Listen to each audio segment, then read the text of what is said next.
My fiancé said, "I'm not signing a prenup. If you love me, you'll drop this ridiculous demand." I replied, "Then we're done."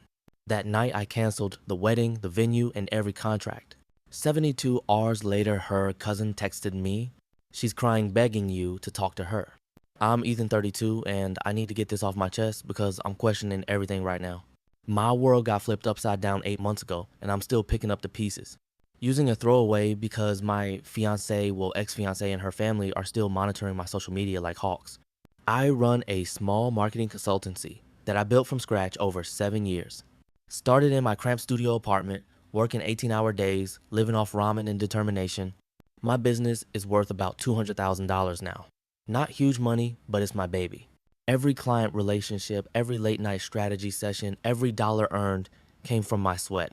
The office space I lease costs $4,000 monthly. My equipment setup ran me $15,000 and I've got 3 employees depending on me. Natalie and I have been together for 3 years. She's gorgeous, charming when she wants to be, and comes from serious money. Her dad owns a chain of luxury car dealerships across the state. Her family's net worth easily hits 7 figures. We met at a networking event where she was representing her father's business. The attraction was instant, and for 2 years, everything felt perfect.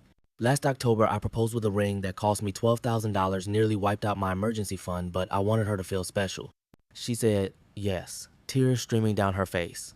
And we started planning our dream wedding for this past spring. Budget was set at $60,000, split between both families, though her parents insisted on upgrading everything.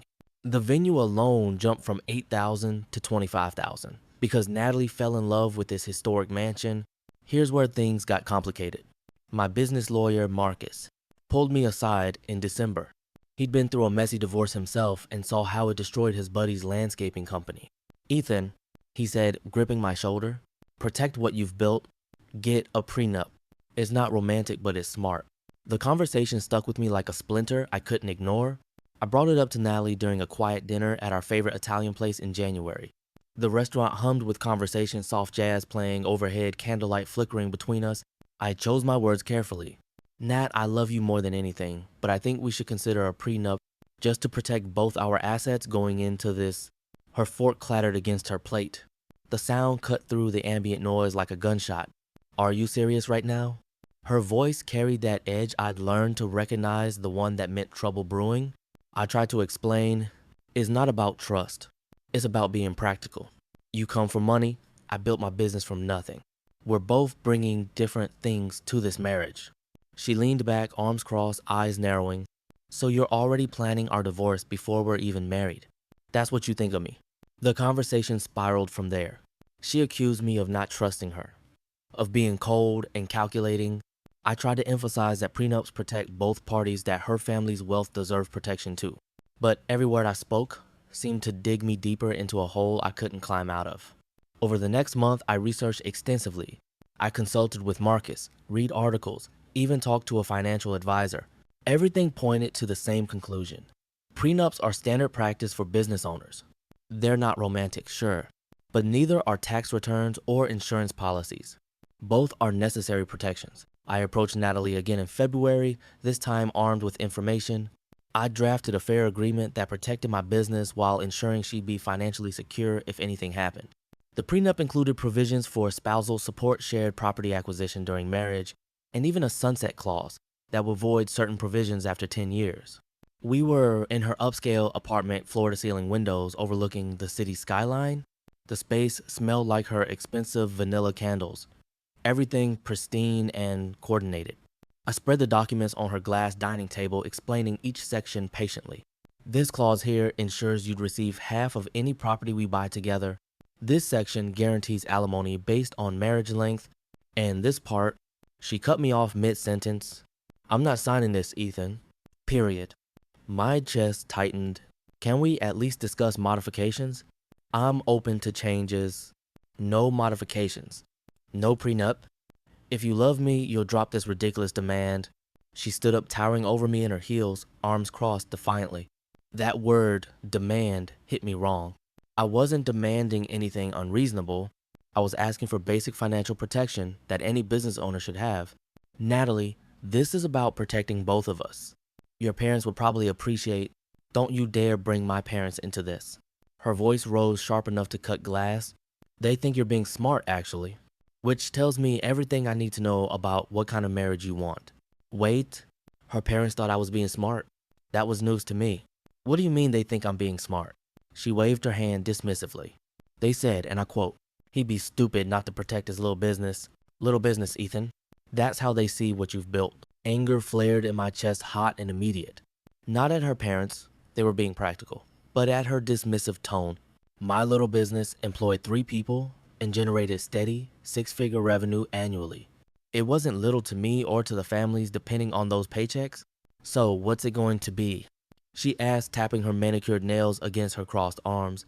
Me or your paranoid piece of paper? The ultimatum hung in the air between us like a blade. Choose love or choose protection. Choose trust or choose wisdom. But that's not really what she was asking, was it? She was asking me to ignore every piece of sound financial advice I'd received, to dismiss my lawyer's warnings, to bet everything I'd built on the hope that love would conquer all. I looked around her apartment at the designer furniture her parents bought, at the artwork that cost more than most people's cars, at the life she'd never had to build from scratch. Then I thought about my office, my employees, my clients, who trusted me with their businesses. I can't do that, Nat. I won't do that. Her face went cold, like a mask sliding into place. Then we're done. Just like that. 3 years gone. The ring she'd been wearing disappeared from her finger so fast. I wondered if she'd been waiting for this moment. Maybe she had been... I called off the wedding the next day. Lost the venue deposit, $8,000 down the drain. Called the caterer, the photographer, the florist.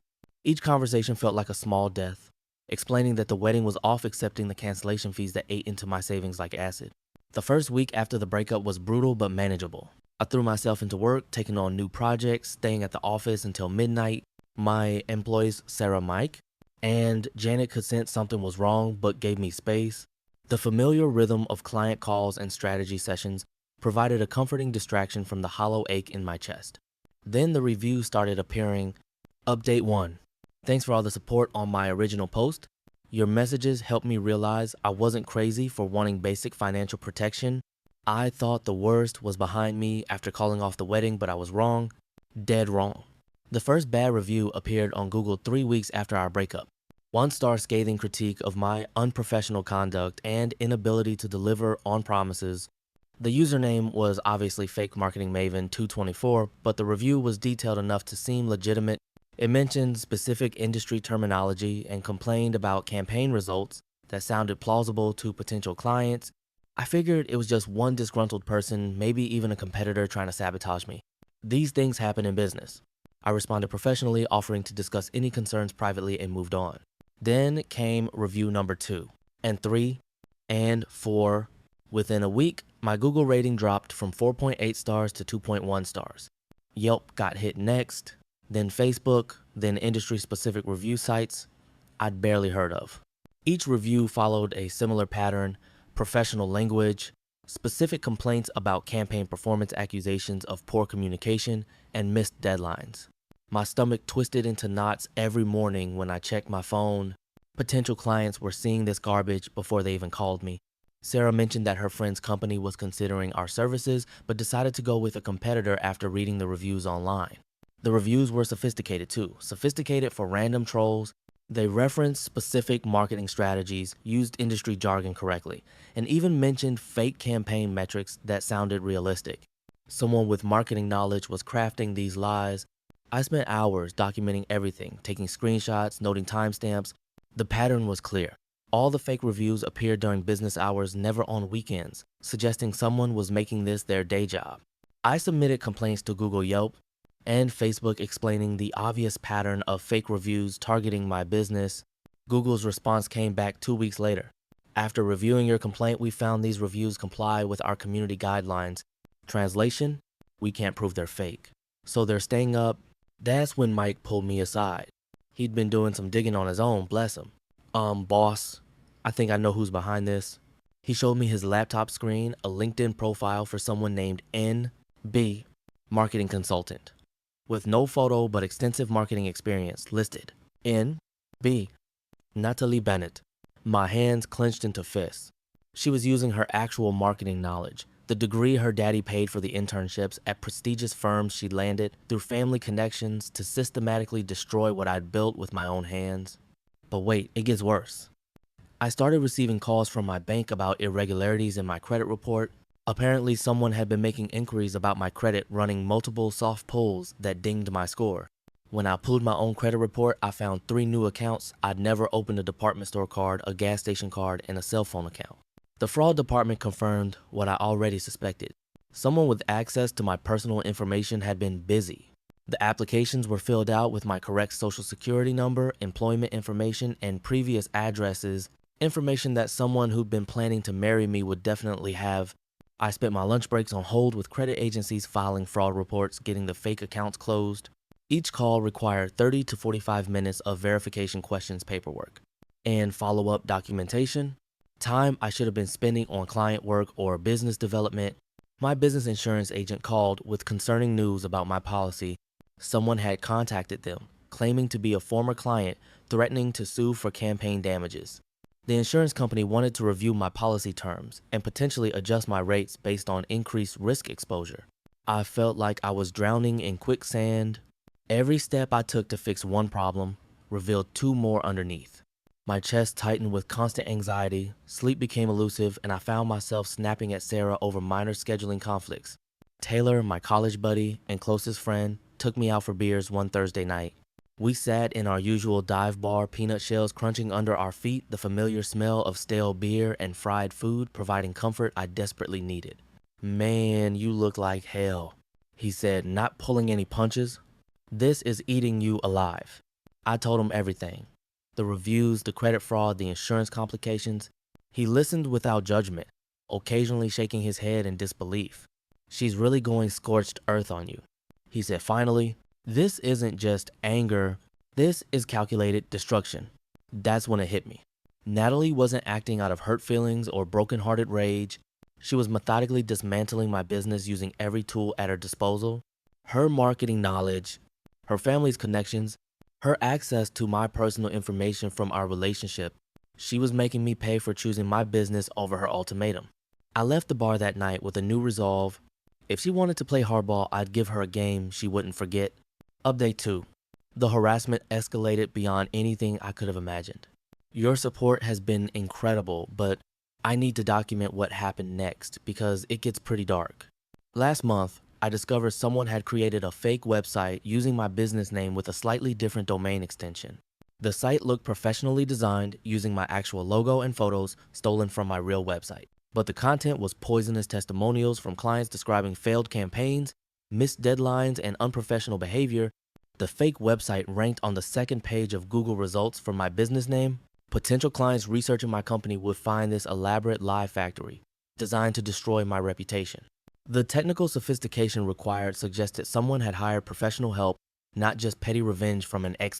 I hired a cybersecurity consultant, David, who traced the domain registration to a proxy service that obscured the real owner's identity.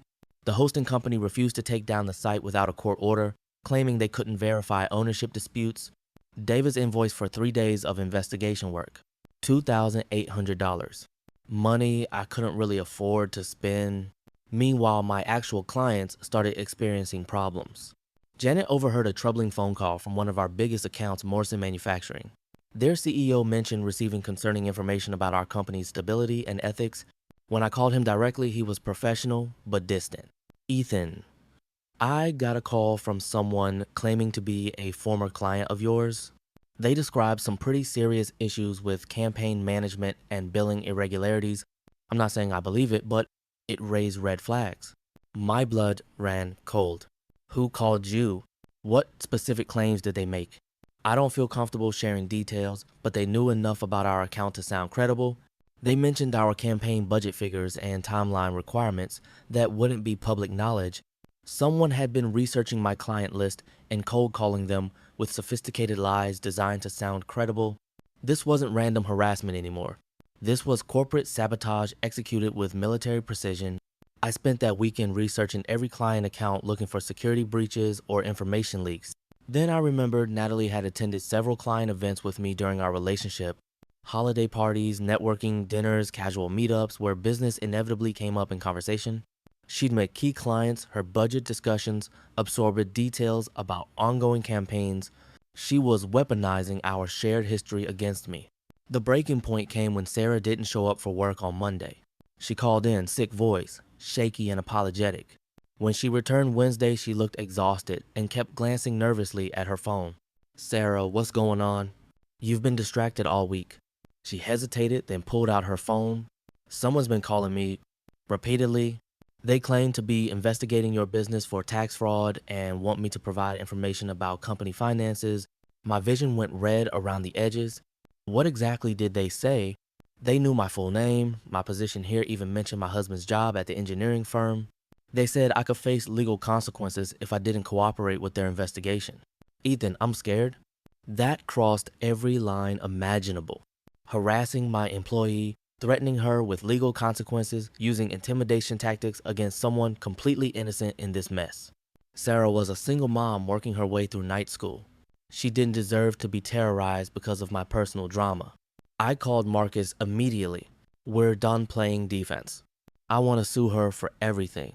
Defamation, business interference, harassment, fraud, whatever sticks." Marcus had been documenting everything I'd shared with him over the past months. "We've got a solid case, Ethan. The pattern of conduct is clear, and we can quantify the business damages, but litigation is expensive and time-consuming. Are you prepared for that fight?" I looked around my office at Sarah's worried face, at the stack of canceled client contracts on my desk, at the fake review printouts covering my conference table. I'm not prepared to let her destroy everything I've built. File the lawsuit? The next morning, I installed security cameras around my office building. The equipment cost $1,500, but I needed to document any further harassment attempts. I also hired a private investigator, Emma, to research Natalie's activities and gather evidence for our case. Emma's first report arrived within a week. Natalie had been busy indeed. She'd created multiple fake social media profiles, each with detailed backstories and profile photos stolen from stock photography sites. These profiles were used to post negative reviews, make harassing phone calls, and spread false information about my business across various platforms. More disturbing, Emma discovered that Natalie had been bragging about her campaign to friends and family. Screenshots from a private Facebook group showed her describing her efforts to teach Ethan a lesson about priorities and celebrating each successful attack on my business. The prenup thing was just the excuse. Emma explained during our meeting, "She's been planning this systematic destruction for months. This level of coordination requires serious time and effort. She's made destroying you into a full-time project." Reading those screenshots felt like being punched in the gut repeatedly. Natalie wasn't acting out of hurt feelings or temporary anger. She was enjoying this, getting satisfaction from watching my business crumble, my stress levels skyrocket, my employees worry about their job security. I dodged a bullet by not marrying her, but the ricochet was killing me anyway. Marcus filed the lawsuit the following week. 47 pages of documented harassment, defamation, and business interference. We were seeking compensatory damages for lost business, punitive damages for the malicious conduct, and injunctive relief to stop the ongoing harassment. The day Natalie got served with the lawsuit papers was the first day in months that I smiled genuinely. Final update. I can't believe I'm writing this, but we reached a settlement last week. After 8 months of legal hell, it's finally over. Thank you to everyone who followed this insane journey and offered support when I needed it most. The settlement negotiations were brutal. Natalie's parents hired a top-tier law firm, the kind with marble lobbies and $1,000 an hour partners. They tried every stalling tactic imaginable, claiming the lawsuit was frivolous, that I couldn't prove damages, that their daughter was just exercising free speech. But Marcus and Emma had done their homework. We had screenshots of Natalie's social media posts celebrating my business troubles, phone records showing calls to my clients and employees, digital forensics linking the fake website and review campaigns back to IP addresses she'd used, bank records showing payments to fake review services and domain registration companies. The most damaging evidence came from Natalie herself. Emma discovered she'd been keeping a detailed journal of her revenge campaign on a private blog platform. Every attack was documented with timestamps, success metrics, and gleeful commentary about my suffering. She literally created a written confession of her systematic harassment campaign. Reading those blog entries was surreal. She described monitoring my stress levels through mutual friends, tracking my business's declining online ratings like a stock portfolio, and planning escalation strategies when previous attacks didn't cause enough damage. One entry from July read, "Ethan looked exhausted at the coffee shop today. Good. Maybe now he understands what it feels like to lose something precious." The financial impact assessment took months to complete. We hired a business valuation expert who calculated my losses at approximately $130,000. Lost clients, canceled contracts, decreased market share, legal fees, security expenses, and the ongoing cost of reputation repair. My business revenue had dropped 38% since the harassment campaign began, but the psychological toll was harder to quantify. Months of constant anxiety, disrupted sleep, relationship strain with employees and clients. The crushing weight of watching everything I'd built slowly crumble under manufactured lies. I started seeing a therapist in September just to process the trauma of systematic harassment. 3 weeks ago, Natalie's lawyers approached Marcus with a settlement offer. They wanted to end this quietly, avoid a public trial that would expose the full extent of their client's actions. The initial offer was insulting $20,000 and a generic apology letter. Marcus laughed at them. "Your client documented her entire criminal conspiracy in writing. She confessed to business interference, defamation, and fraud in her own words. We're not settling for beer money." The negotiations went back and forth for 10 days. Finally, they agreed to $94,000 plus coverage of my legal fees. Natalie also had to sign a comprehensive non-disclosure agreement and cease and desist order with severe financial penalties for any future harassment. Most importantly, she had to provide a detailed written confession, acknowledging her false statements and apologizing for the harm caused. That confession will be kept in trust by both our lawyers, ready to be released if she ever tries this again. But here's where karma really showed her teeth. Emma discovered that Natalie's employer had been monitoring the situation. Turns out when you use company resources and work hours to conduct harassment campaigns against private citizens, most HR departments take a dim view of that behavior. Natalie lost her marketing director position at her father's company 3 weeks ago. Her parents weren't thrilled about funding her legal defense either. According to Emma's sources, there were some heated family discussions about their daughter's inappropriate behavior and its impact on the family business reputation. Natalie moved back to her childhood bedroom after losing her apartment lease, apparently struggling to find new employment in our relatively small marketing community. The fake website disappeared overnight once the settlement was signed. The fraudulent reviews were finally removed after we provided platforms with court-ordered evidence of their fabricated nature. My Google rating has slowly climbed back to 4.2 stars, though full reputation recovery will take years. My business survived, though scarred. I lost 3 major clients permanently and had to rebuild relationships with others who've been poisoned by Natalie's lies. Sarah stayed with me through everything. Bless her, though she now checks her caller ID religiously and refuses to answer unknown numbers. Mike and Janet weathered the storm professionally, but I know the stress affected them too. The settlement money allowed me to invest in better security systems, professional reputation management services, and a legal defense fund in case anyone tries this again. I also used some of the funds to give my employees bonuses for their loyalty during the darkest months. Emma delivered one final piece of intelligence that brought closure to this whole nightmare. She discovered that Natalie had tried similar harassment campaigns against 2 previous ex-boyfriends, though neither had the resources to fight back legally. I wasn't her first victim. I was just the first one who refused to be destroyed quietly. Looking back, that prenup conversation saved my life. Not just financially, but emotionally and professionally too. If I had married someone capable of this level of calculated cruelty, the destruction would have been total. She would have had legal access to my business assets, my personal information, my financial accounts. The horror show I experienced as her ex-fiancée would have been nothing compared to what she could have done as my wife. The whole experience taught me that sometimes the most important decision you make is recognizing when someone shows you who they really are. Natalie's ultimatum wasn't about trust or love. It was about control. When I chose to protect my independence, she revealed her true nature. Someone who believed my success belonged to her by default and who would destroy it rather than accept rejection. I'm dating someone new now. Emma, actually the private investigator who helped save my business. She understands the value of boundaries, respects my need for financial protection, and thinks prenups are just good sense. We're taking things slow, building trust carefully, learning from past mistakes. My business is growing again. New clients are finding me through referrals from satisfied customers who stuck with me through the chaos. The experience made me a better businessman, in some ways, more careful about client vetting. more protective of confidential information, more appreciative of loyal employees. But I still check my credit report monthly, still monitor my online reviews, obsessively, still feel a spike of anxiety when unknown numbers call my office. The scars from systematic harassment don't heal quickly or completely. To anyone facing a similar situation, document everything, hire professionals early, and don't try to handle psychological warfare alone. The legal system moves slowly, but it does eventually protect people from predatory behavior when you can prove your case. And to anyone pressured to skip a prenup for love run, someone who demands you abandon basic financial protection doesn't love you. They love what they think they can take from you. I kept my business. I kept my sanity. I kept my independence. She kept her parents' disappointment and a court-ordered confession of her crimes. Some trades are worth making. The settlement is final, the harassment has stopped, and I'm finally sleeping through the night again. It's been 8 months of hell, but I'm still standing. Was it worth fighting back instead of just accepting the destruction? Absolutely. What would you have done?